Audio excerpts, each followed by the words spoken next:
Hi, I'm Kenny Holmesley, and I chose to do my senior exit project on the effects of prenatal care on the delivery of a healthy newborn. Oftentimes, when I first introduce my topic or tell people about my topic, I get the same questions every time about why did you choose that topic, what's your interest in it. Because most people think as a senior, that's kind of a mature and structured topic for me to be doing as my senior exit, but I think of it as, for me, it kind of goes along with my aspirations and goals of becoming an OBGYN or a neonatologist. And I felt that choosing a topic that I already knew I had an interest in or that went along with the career field would be better for me because I could use it as a learning experience that I could build upon as I continue into my studies. So, along with this video, I chose to do an interview with a medical professional, more specifically a general practitioner. I chose to do a general practitioner because for example, this doctor has experience with both working with expecting mothers and newborns. I felt that beyond my research, that me sitting down with an actual professional who goes through this on a daily basis and has a firsthand experience, I will be able to compare what I've learned with what actually happens in reality and kind of get a more in-depth view and some more knowledge on my topic. So now we'll actually move into my interview, and I just want to say thank you all for watching, and I hope you enjoy my interview, as well as that you take away some knowledge that you can use and spread on to others. Thank you. Hello, I'm Kenny Holmesley, a senior at Philip Berry High School, and for my senior exit project, I'll be conducting interviews with doctors on the effects of prenatal care on the delivery of a healthy newborn. And today I'm interviewing Dr. Jameson, so I'll let her introduce herself. Hi, my name is Dr. Cynthia Jameson. I work at Novant Health Lakeside Primary Care Brookdale. I'm a family practitioner. I've been practicing medicine for around 15 years now, and I do traditional family medicine, which includes taking care of women, children, infants, and I do take care of pregnant women in terms of their overall health, but I don't do deliveries. Well, my first question is, do you believe that correct prenatal care is necessary for the delivery of a healthy newborn? Well, back before we even talked about prenatal care, people delivered children without any problems. But now that we have a lot of information on healthcare and how to keep people healthy, I'm going to say yes, because there's lots of things that we know now can help increase the chance of having a normal, healthy delivery. How important do you think the doctor visits or the checkups are with the expectant mothers? I think they're important, especially as a primary care provider. It's all about prevention. So there's certain things that you can take care of during the pregnancy that can increase your chance of having a normal delivery.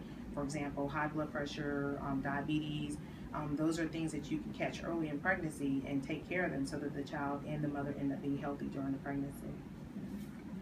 I know I've done my research and I found out that some expectant mothers believe that if they just eat healthy and they're exercising right, that's all they need for the normal development of a newborn. Is this true, or do you think it's more to it than that? I think that those two things are very important. There are some things that no matter if you eat healthy and exercise, for example, a genetic abnormality, it's not going to really, improve the chances of a better outcome, whether they eat healthy or exercise or not. But I think in general that all women really do need to exercise and eat healthy, and also the important thing to remember is prenatal vitamins. Very important, because when you take prenatal vitamins, it decreases the chances of spina bifida. Actually, leading into my next one, it was on the importance of taking prenatal vitamins, because I know during my project I researched it, and a lot of women were kind of against it because they thought the vitamins would like overpower their bodies, or they just thought it would harm their baby. So those are very important in the process. They are, and folic acid, which is a very important vitamin that can, if it's low, lead to spina bifida, is very important. The other thing that prenatal vitamins have is iron, because a lot of women become anemic during pregnancy, and this is the way that our body transports oxygen to everything, including the baby. So it's important that women take vitamins and kind of speak with their doctor before they decide not to take vitamins, because they are important. I know I went online and I've heard this like in person in life, but the saying that a glass of wine every now and then during pregnancy is okay, is this true, or is this a common misconception?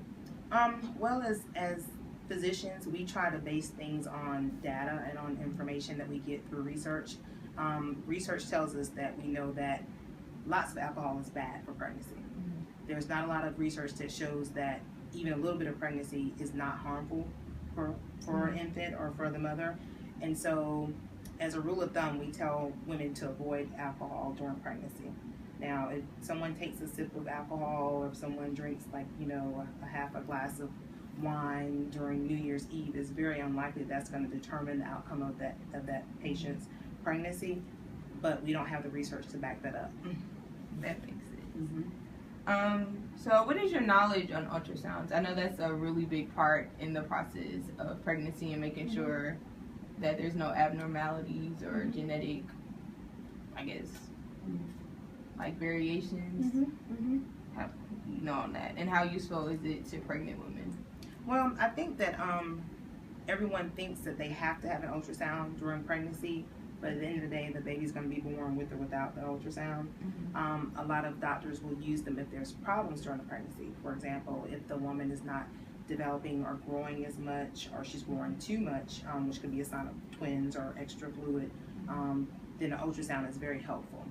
If there's any concerns, like if there's a family history of any genetic abnormalities, heart defects, those types of things, then that can be detected on ultrasounds. But, you know, does every woman who's pregnant and having a normal, healthy pregnancy need an ultrasound? Not necessarily.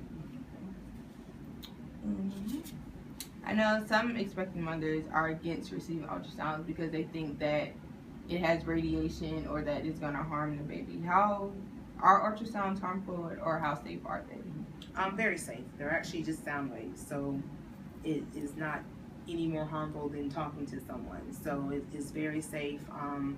You know, we do avoid x-rays in pregnancy and other types of scans that can give nuclear energy to the patient and the infant, but ultrasounds are very safe, so women shouldn't be concerned about that. Okay. So I know you stated before that you've worked with expecting mothers. What do you believe their biggest neglect in prenatal care is? Probably just taking care of themselves. I mean, a lot of women these days, when they're pregnant, they also work full time. Some of them have other children. They take care of their homes. So most times it's very hard because they're tired a lot of times to get the rest that they need, and also to make sure they're getting the adequate nutrition. And I know this one is kind of like a general one, but as a result of the change in times, do you believe that there has been like a decrease in the necessary precautions that people should take concerning their health? I would say yes, just because looking at the statistics, there's actually been a doubling in the number of obese Americans over the past 20 years and a tripling in obese children. So in general, I just think that we are not doing the things that we need to take care of ourselves. And, you know, that means there's an increased risk of like heart disease, strokes, heart attacks, all that stuff, because we're not in general taking care of ourselves, overeating, not exercising, not sleeping right. So all those things, drinking and smoking, all those things actually make us, I think, a less healthy society. Another one. Based on my research, numerous pregnant women don't receive prenatal care because of the cost. Are there any ways out there that there's places where the cost is inexpensive or reduced? For example, like different like programs or like clinics for them? Yeah, I think in Charlotte there's several different resources that I know of personally. I know that Charlotte Community Health Clinic, which is a clinic off of Paris Boulevard, takes care of pregnant women, as well as North Park, which is kind of more on the east part of town. And then all women who are pregnant could also apply for Medicaid, which will take care of them from, you know, pregnancy until delivery of the baby. Well, that was my last question. I want to thank you for taking the time and energy to make this video with me and help me with my senior exit. You're welcome. Good luck with everything. Thank you.